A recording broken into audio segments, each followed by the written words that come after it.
नमस्कार दोस्तों, आज फिर से एक बार पर्यायवाची की ऑनलाइन क्लास में आपका स्वागत है हमारे YouTube चैनल पर। दोस्तों, जैसा कि आपने पर्यायवाची के पार्ट 1 में कल काफ़ी सारे पर्यायवाची याद किए थे, आज हम कुछ ऐसे ही बहुत ही जोरदार पर्यायवाची आपके सामने लेकर आए हैं। आज तक जितने भी प्रतियोगी एग्जाम में आते हैं दोस्तों, उनसे रिलेटेड काफ़ी अच्छे पर्यायवाची हमने कोशिश की है कि आपको आज अच्छे ट्रिक के साथ सब याद हो सकें। सबसे पहले हम दोस्तों बात करते हैं चांद की। चांद का पर्यायवाची दोस्तों ऑलमोस्ट सबको पता ही है, चंद्र, चंद्रमा, शशि। चंद्र, चंद्रमा, शशि। मैंने आपको बताया था दोस्तों, अगर चंद्रमा और शशि के साथ सिर जोड़ दिया जाए तो भगवान शिव के पर्यायवाची बन जाते हैं। जैसे चंद्रधर, चंद्रमाधर, शशिधर। अगर मैं इन सब के साथ धर शब्द लगा दूं तो किसके पर्यायवाची बन जाते हैं? भगवान शिव के। अब दोस्तों, जैसे दिनकर, ध्यान से मेरी बात सुनना, दिनकर होता है, सूर्य के निकलने पर दिन हो जाता है। इसी प्रकार दोस्तों, चांद के निकलने पर निशा हो जाती है। निशा को कर देता है चंद्रमा। किसे कर देता है दोस्तों? निशा को कर देता है चंद्रमा। तो चंद्रमा से याद रखना, निशा कर। यानी कि अब जितने रात्रि के जितने भी पर्यायवाची हैं, निशा हो, रजनी हो, रैन हो, रात्रि हो, जितने भी हैं, उन सबको दोस्तों उनके आगे अगर कर वर्ड लगा दिया जाए, कर वर्ड लगा दिया जाए तो किसके पर्यायवाची हो जाएंगे? अगर कर लगा दिया जाए, रात्रि के किसी भी पर्यायवाची के सामने अगर कर वर्ड लगा दिया जाए तो किसका पर्यायवाची हो जाता है? चांद का। क्योंकि रात्रि, चांद के आने से, चांद जो रात्रि है, चांद क्या कर देता है? रात्रि कर देता है। तो क्या बन गया दोस्तों? निशा कर, रजनी कर, रैन कर। यानी कि मैं लिख दूं अगर कि रात्रि का, आप लिख देना, रात्रि का कोई भी पर्यायवाची हो, उसके सामने अगर कर वर्ड लगा दिया जाए तो क्या हो जाता है? चांद का पर्यायवाची। कुछ लोग कहते हैं कि रात्रि होने पर दोस्तों रात को बिल्कुल अमृत बरसता है। रात को बिल्कुल अमृत बरसता है, सब लोग आराम करते हैं। तो याद रखने ना, रात्रि को अमृत बरसता है और अमृत को बोलते हैं सोम। तो चांद का पर्यायवाची क्या हुआ दोस्तों? सोम। सोम अमृत का भी पर्यायवाची है, अमृत को भी सोम कहते हैं। लेकिन याद रखना, जब रात को चांद निकलता है तो अमृत बरसता है और अमृत को क्या कहते हैं? सोम। तो चांद का पर्यायवाची क्या हुआ दोस्तों? सोम हुआ। अब सोम यानी कि जितने भी आपके अमृत के पर्यायवाची हैं, सबके सामने अगर मैं कर वर्ड लगा दूं, सुधाकर, जो अमृत को कर दे वो चांद है। तो यानी कि क्या हो गया? सुधाकर, चांद। सुधांशु, चांद। अमृत विधान, चांद। बताओ समझ में आया कि नहीं आया? तो यानी कि अब ध्यान से सुनते रहना, अगर मैं सोम मतलब अमृत, अगर मैं अमृत के सामने कर वर्ड लगा दूं तो किसका पर्यायवाची बन जाएगा दोस्तों? चांद का। विधु, याद रखना है, चांद का एक पर्यायवाची क्या है दोस्तों? विधु। रात के जितने भी पर्यायवाची हैं, रात का पति, रात को चंद्रमा दिखाई देता है तो रात का पति कौन है दोस्तों? चंद्रमा है। तो रात के जितने भी पर्यायवाची हैं, चाहे रजनी हो, निशा हो, यानी कि अगर मैं यहाँ निशा पति भी लिख दूं दोस्तों, क्या लिख दूं? निशा पति। तो निशा पति कौन है? चंद्रमा। रजनी पति कौन है? चंद्रमा। राका पति कौन है? चंद्रमा। महताब कौन है दोस्तों? महताब मतलब रात, रात मतलब चांद। तो महताब किसका पर्यायवाची है? चांद का। तार केश्वर, तारों का ईश्वर है। जब चारों तरफ तारे ही तारे होते हैं, उनका ईश्वर कौन है दोस्तों? चंद्रमा। शशांक और मृगलाछन बहुत बढ़िया इंपॉर्टेंट है दोनों। याद रखना, जब हम चंद्रमा को देखते हैं तो हमें चंद्रमा में 2-3 आकृति दिखाई देती हैं। कई बार आप देखते हैं बुढ़िया चरखा काट रही है, कोई कहता है चाय के धब्बे हैं, कोई कैसा। आप चांद में कोई भी इमेज देख लो, आपको दिखाई देगी। आप चांद में अपना महबूब देखोगे तो आपको आपका महबूब ही चांद में दिखाई देता है। तो याद रखना, शशांक, शशांक का मतलब खरगोश। जैसे ही आप चांद को देखते हैं तो आपको चांद में खरगोश की नजर आता है, खरगोश। तो खरगोश से क्या याद रखना? शशांक। मृगलांछन, ध्यान से देखोगे तो कई बार आपको उसमें एक हिरण उछलता हुआ नजर आएगा, मृग उछलता हुआ नजर आएगा। तो मृग उछलने से क्या याद रखेंगे? मृगलांछन। द्विजराज है दोस्तों, चारों सब दिशाओं में चंद्रमा दिखाई देता है। राकेश, राक मतलब ईश, रात का ईश्वर कौन है? चांद है। राक मतलब रात और ईस मतलब ईश्वर, तो कौन है? चंद्रमा। हिमांशु, हिम आंसू, बिल्कुल ठंडे ठंडे जिससे चीजें निकलती हो, ठंडक जिससे निकलती हो, वो कौन है दोस्तों?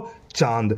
मयंक सबको पता ही है, इंदु सबको पता है, और मृगांक याद रखना दोस्तों किसके पर्यायवाची हैं? चंद्रमा के। तो एक बार दोबारा से रिपीट कर लेना, मैंने जो आपको पढ़ाई किसके पर्यायवाची पढ़ाई दोस्तों? चांद के। अब बात करते हैं अश्व की। अश्व घोड़ा सबको पता ही है, तो जो अश्व है, घोड़ा है दोस्तों, कैसे चलता है? तुगड़म तुड़गम तुड़गम। कैसे चलता है? तुगड़म तुगड़म। तुगड़म तुगड़म से याद रखना तुरंग तुरंगम, तुरंग तुरंगम। तुड़गम तुड़गम से याद रखना तुरगम तुरंग। और दोस्तों जो घोड़ा है, अगर घोड़ा किसी पे सही चलाना जाए तो हर आदमी क्या जीत सकता है युद्ध में? बाजी। क्या जीत सकता है? बाजी। तो घोड़े से क्या जीती जाती है दोस्तों? बाजी।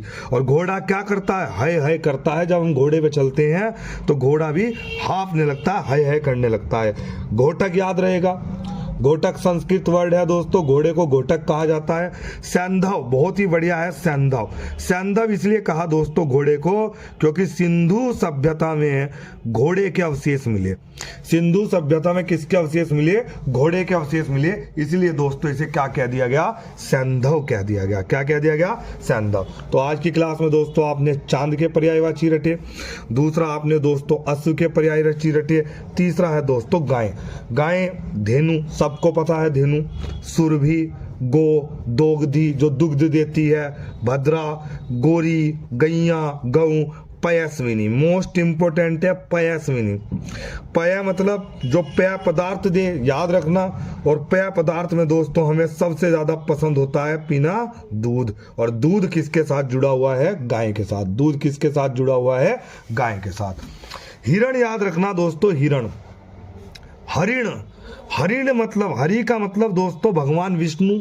भगवान विष्णु के अवतार है राम, जिन्होंने दोस्तों भगवान राम को आकर्षित कर लिया हो। और भगवान राम को आकर्षित किसने किया था? सोने के हिरण ने। सोने के हिरण ने भगवान राम को क्या कर लिया था?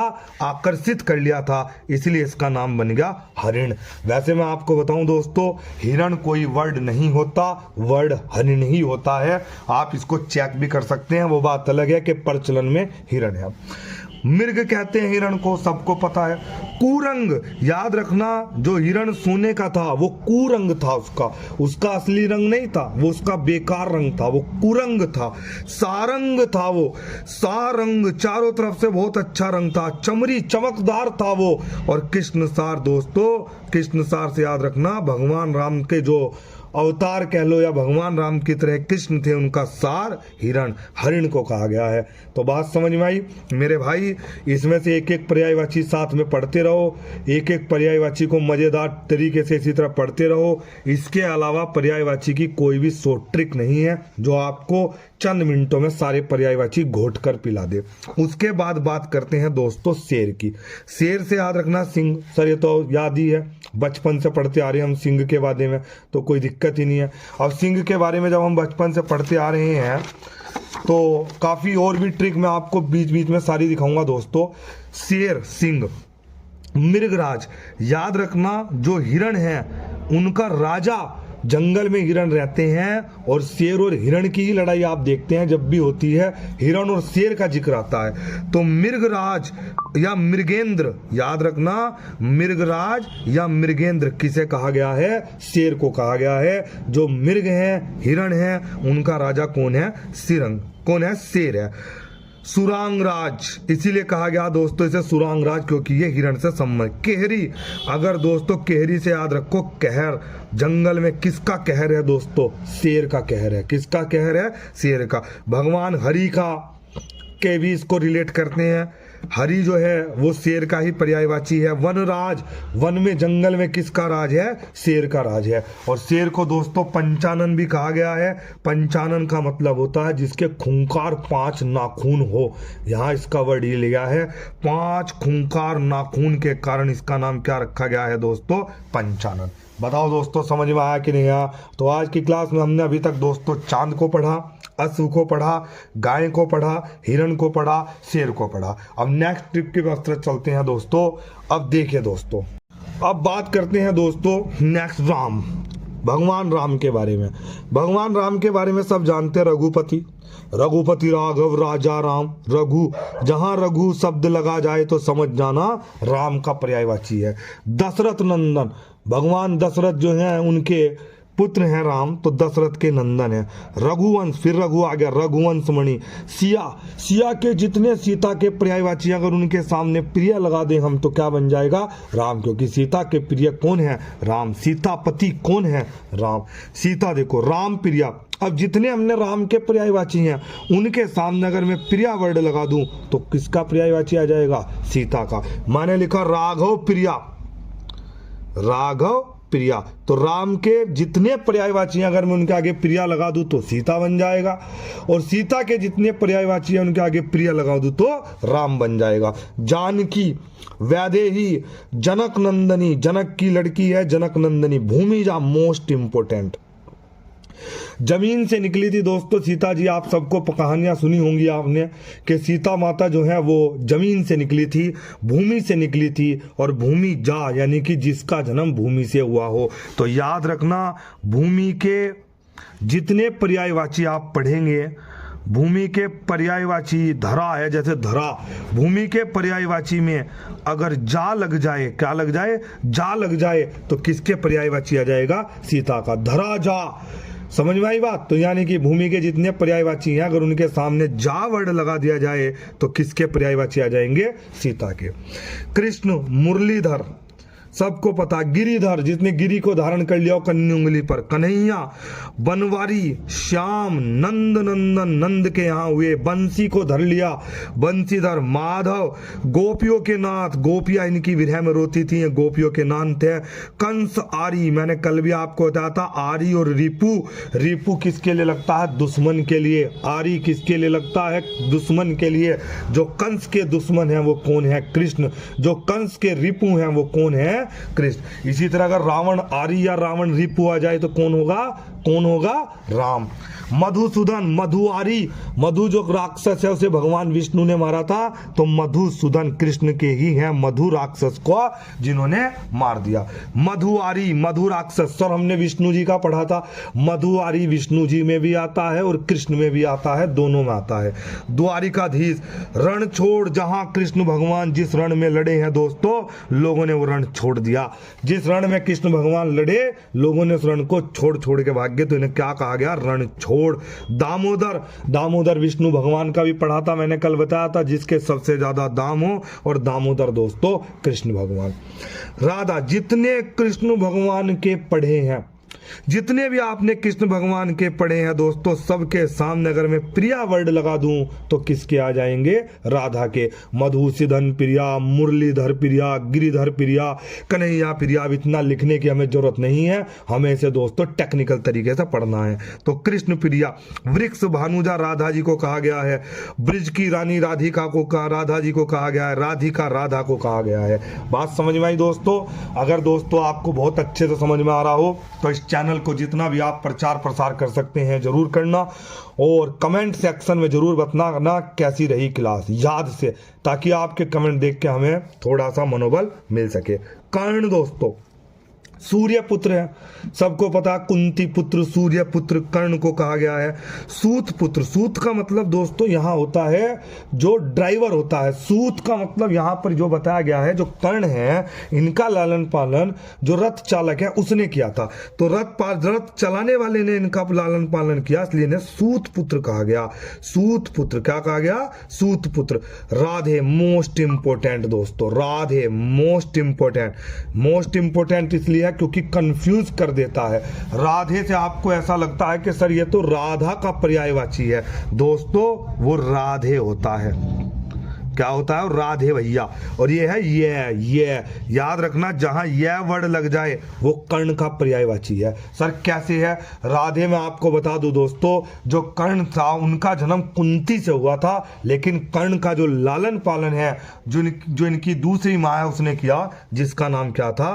राधे। तो राधे याद रखना। कर्ण। अंगराज, अंगराज का जो दुर्योधन है उन्होंने इन्हें अंगराज दे रखा था, इसलिए कर्ण को अंगराज भी कहा जाता है। क्या कहा जाता है दोस्तों? अंगराज। पशु जानवर को कहा गया है, पशु के 4 पैर होते हैं चौपाया। चतुष्पद 4 पैर होते हैं मवेशी जंतु। कुत्ता दोस्तों स्वान, सबको पता है स्वान कुत्ता। रात को कू कू की आवाज आपकी गली में किसकी आती है? कुत्ते की। कू कू की आवाज से आप कुकुर भी याद रखना और कुकर भी याद रखना। कू कू की आवाज कुत्ता करता है। सुनसान, सून से याद रखो सुनसान। रात को सुनसान सड़कों पे दोस्तों कौन निकलता है? कुत्ता निकलता है। कौन निकलता है? कुत्ता। सुनसान से ही याद रखना सोना और सुनक। सुर में कौन गाता है रात को? कुत्ता गाता है सुर में। कुत्ता रात को कैसी आवाजें निकालता है? ऊ की आवाज निकालता है, बड़े सुर के साथ निकालता है। और जब आपका मन करता है गंडासे से कुत्ते को काट दूं, जब रात को 2 बजे रात को नींद आती है और कुत्ता रोता है तो आपका मन करता है गंडासे से काट दूं, तो गंडक कुत्ता। समझ में आया दोस्तों? हाथी, गज, कुंजर याद रखना पूंज। हाथी की जो गूंज है दोस्तों दूर दूर तक जाती है। जंगल में हाथी की गूंज दूर दूर तक जाती है और गूंज से याद रखना कुंज। हस्ती, जिसकी बहुत बड़ी हस्ती होती है वो हाथी पर बैठता है। आपने देखा होगा जुलूस वगैरह में हाथी के सारथी कौन बनते हैं? जिनकी बहुत बड़ी हस्ती होती है। मतंग, मस्ती में चलता है हाथी। मस्त जानवर, एकदम मस्ती में चलने वाला, इसलिए से क्या कहा गया दोस्तों? मतंग। वितुंड, तुंड से याद रखना झुंड। झुंड में कौन आता है? हाथी झुंड में रहता है वितुंड। गयंद, कुंभी से याद रखो कुंभकर्ण। कुंभकर्ण का पेट कैसा था दोस्तों? हाथी जैसा था। कुंभकर्ण का पेट कैसा था? हाथी जैसा। बताओ समझ में आया कि नहीं आया? दोस्तों आज हमने बहुत ही मजेदार ट्रिक के साथ पर्यायवाची करने की कोशिश करी। तो दोस्तों मैं आपसे इतना कहना चाहूंगा कि अगर आपको इस क्लास में जरा सा भी इंटरेस्ट आया हो और आपको क्लास अच्छी लगी हो तो दोस्तों प्लीज़ कमेंट सेक्शन में ज़रूर बताना। और इस चैनल के बारे में दोस्तों जितना भी आप कर सकते हैं अपना करना। ठीक है दोस्तों, अगली क्लास में मिलते हैं नए जोश और जुनून के साथ।